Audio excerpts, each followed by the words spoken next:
Olá, aluno, tudo bem com você? Estamos então na segunda aula e hoje nós vamos falar sobre a legislação para os drones. Isso mesmo, você que vai voar de drone, você precisa entender que existe uma legislação, existem regras que precisam ser obedecidas. Não é simplesmente colocar uma bateria no drone e sair voando. Existem inúmeras regras e eu vou citar algumas delas para que vocês entendam então, é algo muito superficial. Você vai poder depois estar estudando mais a fundo no site da ANAC, no site do DSEA, e eu vou ensinar vocês também como se faz o registro do seu drone, vou ensinar vocês como se faz as solicitações de voo para que você possa voar de forma legal.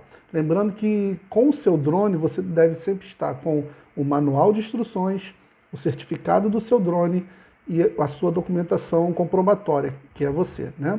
Então nós vamos falar sobre a primeira regra é que todo drone ele só deve voar se estiver legalizado, ok?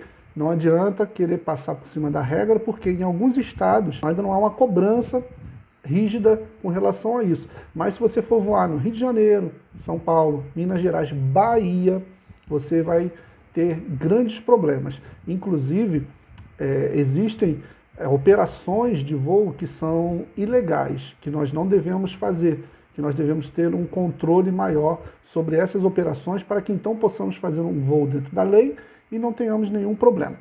A primeira coisa que nós precisamos saber é que todo drone ele é registrado em 3 órgãos. O primeiro deles é a Anatel. Os drones eles possuem transmissores de radiofrequência e seus controles remotos e, em alguns casos, no próprio veículo aéreo, no próprio drone. Então, para a transmissão dessas imagens, eles transmitem entre si radiofrequência. E tudo que tem radiofrequência, seja celular, televisores, entre outros aparelhos, é necessário, então, que a Anatel aprove. Se você pegar o seu celular e abrir, você vai ver que tem um selinho da Anatel. A mesma coisa acontece com o drone. Então, nós precisamos registrar esse drone na Anatel. E aí, após esse registro, você vai fazer um outro registro, que é da ANAC, Agência Nacional de Aviação Civil. E a ANAC, ela cria as regras, ela criou as regras para que você possa fazer, então, um voo seguro, um voo legal.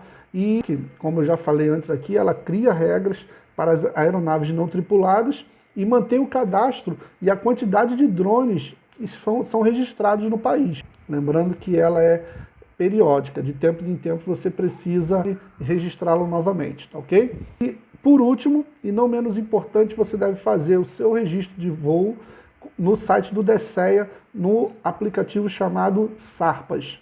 O DSEA, Departamento de Controle do Espaço Aéreo, ele é o responsável pelo controle dos pilotos. Então, a ANAC, drones, Anatel, radiofrequência e DSEA, ele é o responsável pelo controle dos pilotos e das operações aéreas.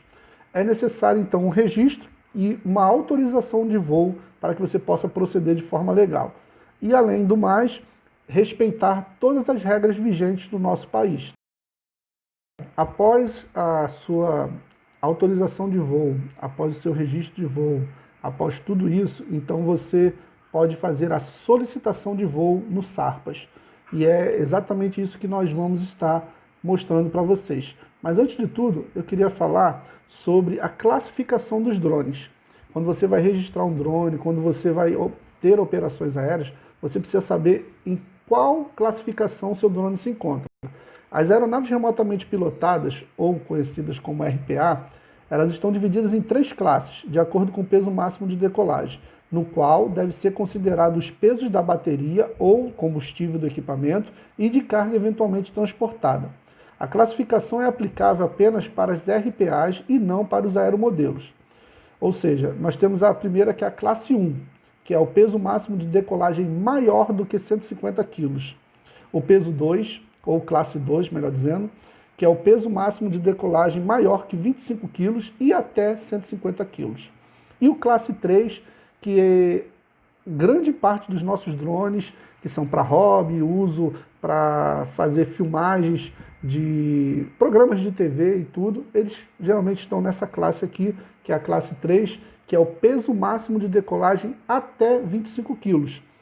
E existe aí uma diferenciação, Esses que são até 25 quilos, eles têm duas classes, os aeromodelos ou RPAs, com peso máximo de decolagem até 250 gramas.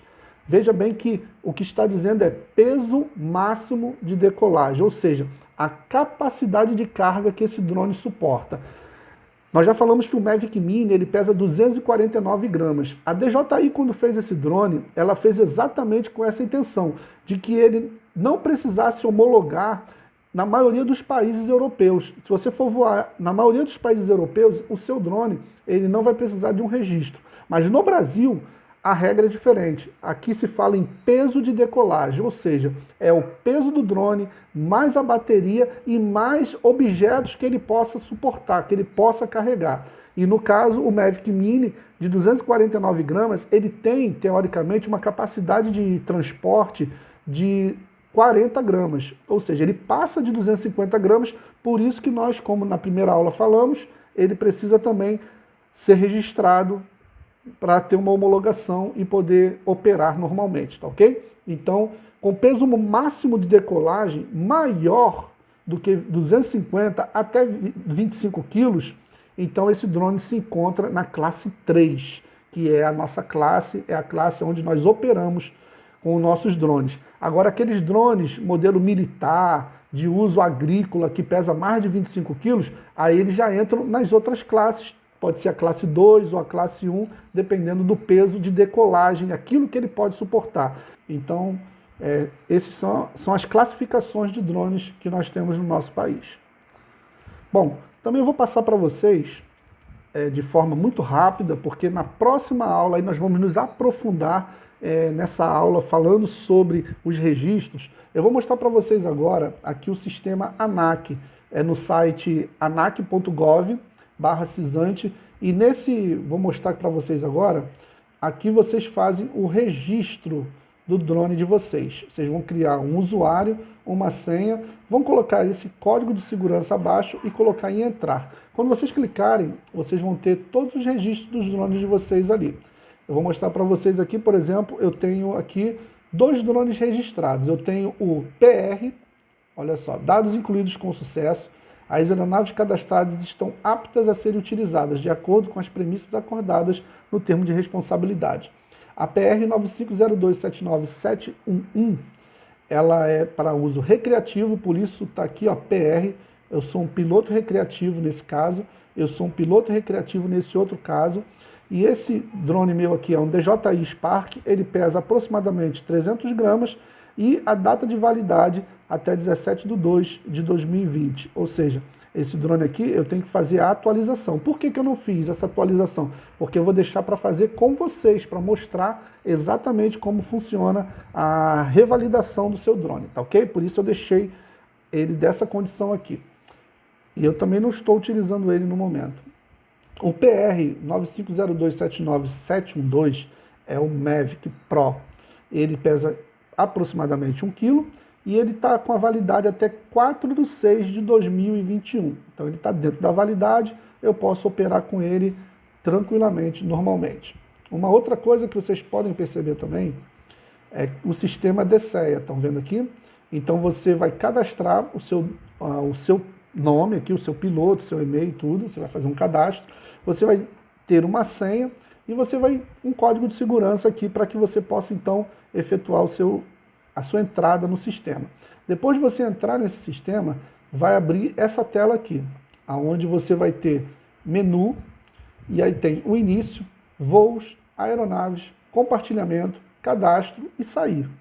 Em meus voos, vocês vão ter aqui as classificações dos seus voos, se eles foram aceitos, informados, aguardando análise, em análise ou negado. Tá? O meu código SARPAS é ANXB, esse é o meu nome de piloto para o DCEA. E na próxima tela, aqui são as autorizações de voo que foram efetuadas. Então, você pode ter aqui o seu voo aceito, aqui ó, aceito, aceito, e aí eu posso, nessa opção aqui, eu posso ver o status desse voo, qual a distância que eu solicitei, a altura, o local, tudo isso. Foi no dia 1/9/2019, já é um print antigo esse. o piloto a NXB, a aeronave era o Spark. Aí eu posso clicar em ver ou em clonar. Quando eu crio em clonar, eu pego os dados desse voo e eu posso criar um novo pedido de uma nova autorização com com as características desse primeiro, com a distância, com a altura, com a localização. O mesmo voo, sendo que em datas diferentes, tá ok? Então esse aqui é o sistema onde você pode ver todos os seus voos já efetuados. Algumas orientações também são muito importantes quando nós falamos de drones. Essas orientações elas são fornecidas e o Ministério da Defesa ele também participa disso tudo. Olha só, por exemplo, o aerolevantamento só pode ser feito com autorização do Ministério da Defesa. E aí tem a atividade, a regulamentação dessa atividade, como se faz essa regulamentação. Então, só com autorização do Ministério da Defesa se pode fazer aerolevantamento no Brasil. Algumas outras orientações muito importantes. Nunca sobrevoe áreas de segurança pública, quartéis, presídios. Nós vemos casos, né, de pessoas que tentam transportar drogas para presídios. Isso, além de ser crime, é proibido na legislação. O voo de RPA sobre áreas de segurança como presídios e instalações militares ou sobre infraestruturas críticas como usinas termoelétricas, estações de distribuição de energia, não é bem-vindo e pode gerar penalidades severas, devido ao seu alto grau de periculosidade. Na dúvida, nem chegue perto. A segurança de um grande número de pessoas está em jogo. Tanto a segurança das pessoas, como também nos casos de organizações militares e presídios, você pode comprometer ali a segurança orgânica do local. Então, você pode ser ali, o seu drone é apreendido, você pode ser conduzido a uma delegacia, pode ter muitas complicações. Uma outra coisa que também, a utilização para recreação deve ser realizada em locais destinados ao aeromodelismo. Atente para os locais destinados. A realização da prática recreacional com RPA deve ser afastada de aeródromos, de pessoas não anuentes. O que são pessoas não anuentes? Pessoas que concordam com aquele voo. Então, se você está voando num local onde existe alguém que não concorde, você tem um limite de distância dessa pessoa que você deve estar. Nós vamos falar isso aqui um pouquinho mais na frente. Então, se você vai voar, busque um local adequado e não coloque em risco aeronaves, incluindo helicópteros que voam a 200 pés. Esse FT, a tradução é pés. Um pé é aproximadamente 30 centímetros. Um voo regularizado, ele tem altura máxima de 30 metros. Dentro de cidades, 40 metros em áreas rurais. Então, além da distância que você pode se afastar. Mas, Luiz, você não falou que o seu drone vai a 5 km de distância? Sim, 5 km de distância é a capacidade que o drone tem de se comunicar com o controle e chegar a essa distância. Mas não quer dizer que eu possa fazer isso. A altura máxima que eu posso subir com o meu drone, a capacidade de subir dele é de 500 metros. Mas não quer dizer que eu possa fazer isso, tá ok? Então, normalmente um voo deve ser feito a 30 metros de altura e a 200 metros da distância entre o piloto e a aeronave, tá ok? Mantenha em dia a manutenção do seu drone, isso também é muito importante. O drone ele deve ser feito manutenções regularmente, com a abertura da carcaça, limpeza de peças internas, limpeza dos motores, lubrificações e demais. Existem duas categorias. Existe a limpeza superficial que você faz de tempo em tempo. Você, toda vez que for voar, quando chegar, você faz a limpeza da área externa, você vai fazer ali a sua limpeza padrão, para manter ele limpo. Existe uma segunda limpeza, que é chamada de limpeza de segundo escalão, onde você pode colocar nas partes móveis não lubrificantes, tá? Nunca coloque WD no seu drone, porque ele vai acumular poeira, vai acumular sujeira e ele vai danificar mais rápido. Use produtos à base de álcool, aquele álcool que evapora rápido, de limpeza de placas, tá ok? Aquele ali, ele é bom para você fazer ali uma manutenção preventiva. E por fim, e aí eu recomendo, você pode procurar um técnico na sua cidade E se você quiser, aqui em Natal nós temos uma assistência técnica para drones, o nosso amigo Ebinho. Ebinho, olha aí, estou mandando aí o recado. E você pode fazer a sua manutenção com ele, se você falar que é da equipe Drone Tracking, que você é inscrito no Nordeste por cima, você vai ter um desconto bem bacana lá. E ele de tempos em tempos faz a manutenção preventiva do seu drone. De quanto em quanto tempo, Luiz, eu devo fazer a manutenção? Vai depender da forma como você voa. Por exemplo, drones que voam muito próximos ao mar, pegando maresia, voando em situações, você decolando do chão e pegando poeira, isso tudo influencia muito. Por isso eu só decolo o drone da mão, né, a minha altura assim, de aproximadamente 1,60 m, né, de altura aqui do meu braço, e eu decolo ele, ou de um local onde não tenha poeira, um local limpo, tá, ok? E aí se vende aqueles padzinhos que você pode colocar ele em cima, você pode usar o tapete do seu carro, você pode procurar um local asfaltado para fazer então o levantamento do seu drone do solo, tá ok? Mas se você voar com ele em condições normais, a manutenção gira em torno de 6 meses a 1 ano, para você reabrir a máquina e fazer uma limpeza mais profunda, tá ok? E a limpeza diária, toda vez que você voa, e uma vez por mês você pode fazer essa limpeza com esse álcool. Limpa contato, pronto, é simples. Aquele limpa contato em spray. E aí você pode pegar nos motores, dar uma limpeza na área do cooler dele, dá até um jato ali por baixo na carcaça, você pode dar toda no gimbal dele, você pode também fazer a limpeza dele ali então, tá ok? Vai durar muito. O meu Spark, eu fui abrir ele pela primeira vez com 2 anos de uso, e quando o Ebinho abriu, ele falou assim: Luiz, esse teu drone é novo. Por quê? Porque eu sempre fiz a manutenção de segundo escalão muito bem feita. Eu deixava o drone ligado e com o cooler em funcionamento, eu dava um jato ali, então o sistema fazia a recirculação daquele produto e mantinha o drone sempre limpinho, tá ok?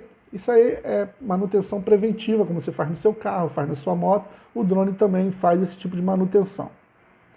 Uma outra situação que você deve prestar bastante atenção, que você deve voar uma distância mínima de edificações. Por quê?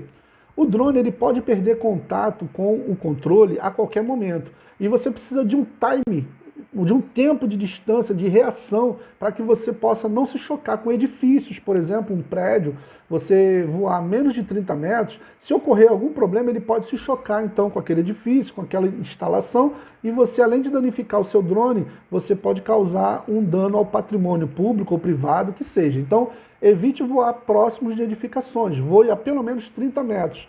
E isso, se caso o proprietário autorizar, no caso de fazer uma fachada de um prédio, tirar fotos de caixas de ar-condicionado, o que for, aí é uma situação completamente diferente. Mas, normalmente, verifique sempre essa distância de segurança, tá ok? 30 metros.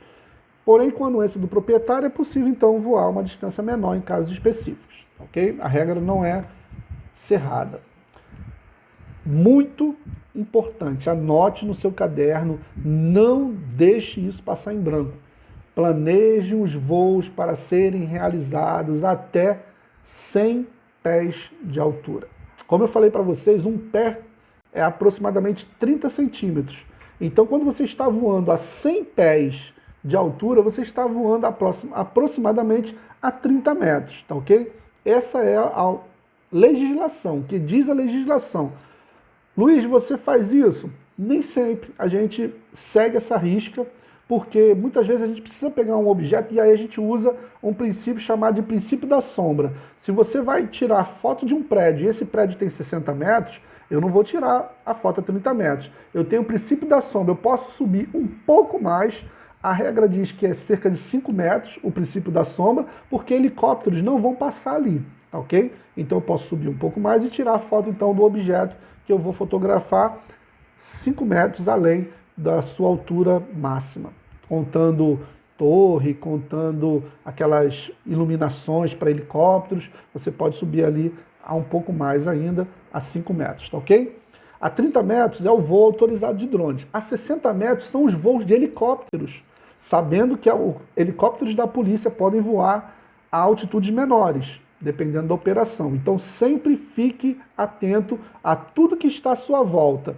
Você está focado. Por isso que o droneiro, o bom é ele voar com amigos, o bom é ele voar com alguém perto, porque essa pessoa vai ficar atenta ao que está à volta, inclusive se vem pássaros querendo atacar o drone, pode ocorrer isso. Então o observador, ele vai estar atento a tudo isso, além de ficar ouvindo. Se você ouve um barulho de helicóptero, não fique pensando muitas vezes não. Desce o drone, tá ok? Melhor você descer o drone e subir novamente do que correr o risco aí de um choque aí com um helicóptero. E a 120 metros já é rota de aviões. Luiz Avião voa a 120 metros.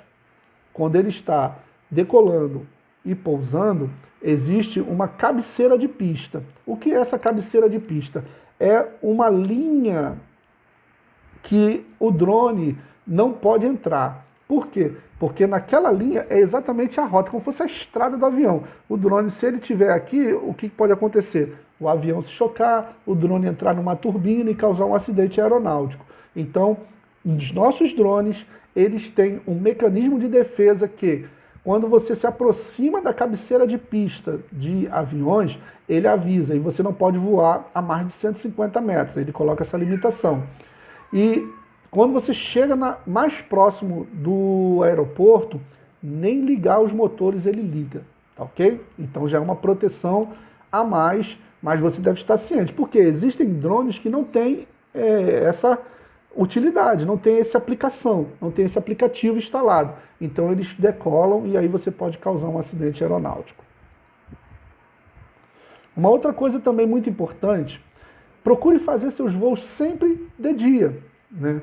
Mas Luiz, eu não posso fazer voos à noite? A legislação diz que você deve fazer os voos preferencialmente durante o dia, tá? Dê preferência às operações enquanto a luz natural. Os voos realizados no período noturno podem prejudicar a manutenção do VLOS, que é a Visual Line of Sight, no qual a RPA permanece no campo de visão do piloto. Mas os nossos drones, eles têm luzes de navegação que você também consegue à noite verificar isso, claro, em casos extremos, tá bom? Essas operações deverão respeitar as condições previstas na instrução do Comando da Aeronáutica, que trata de regras do ar, que é o ICA 100-12, item 4.2.4. Então tem que estar atento a tudo isso também. Preferencialmente faça seus voos durante o dia. Uma outra coisa também muito importante, mantenha a distância de instalações como prédios de linhas de energia, pontes, passarelas e essas coisas a mais, tá? Durante a operação, o RPA deve manter uma distância de 30 metros dessas estruturas horizontalmente, exceto nos casos em que haja autorização do proprietário. Nós já até falamos isso em relação a prédios, né? Não sobrevoe pessoas sem autorização. Muito cuidado, porque a aeronave pode ter uma pane. Então, sempre que você vê aglomeração de pessoas, evite voar sobre elas, tá ok? Mas, Luiz, a quanto de distância eu posso voar de uma pessoa?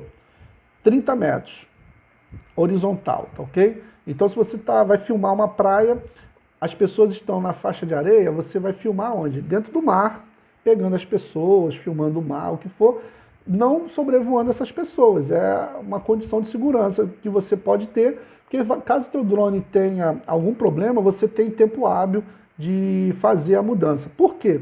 Nem sempre o problema é do drone, ou quase sempre todos os acidentes aeronáuticos, a maioria deles, são por negligência ou imprudência do piloto. Então, se você, por exemplo, o drone ele está de frente para você e você dá o comando para a direita, ele vai para a sua esquerda.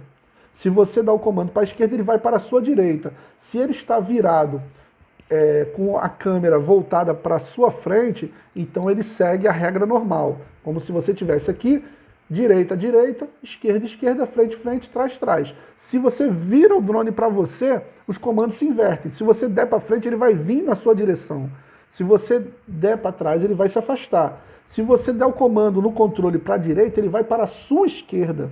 E assim também como para a direita, tá ok? Então, nesse momento, muitos pilotos novatos, eles não têm esse manejo ainda do drone, a capacidade de reagir a tempo, por isso essa regra de voar a mais de 30 metros, porque é o tempo que você tem de fazer um comando contrário para exatamente evitar o choque com uma pessoa.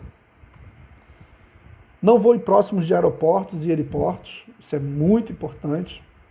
Então aqui diz que para voos de até 100 pés, aproximadamente 30 metros, a operação deve ocorrer a 3 milhas náuticas de distância do aeródromo, ou seja, um raio de 5,4 quilômetros.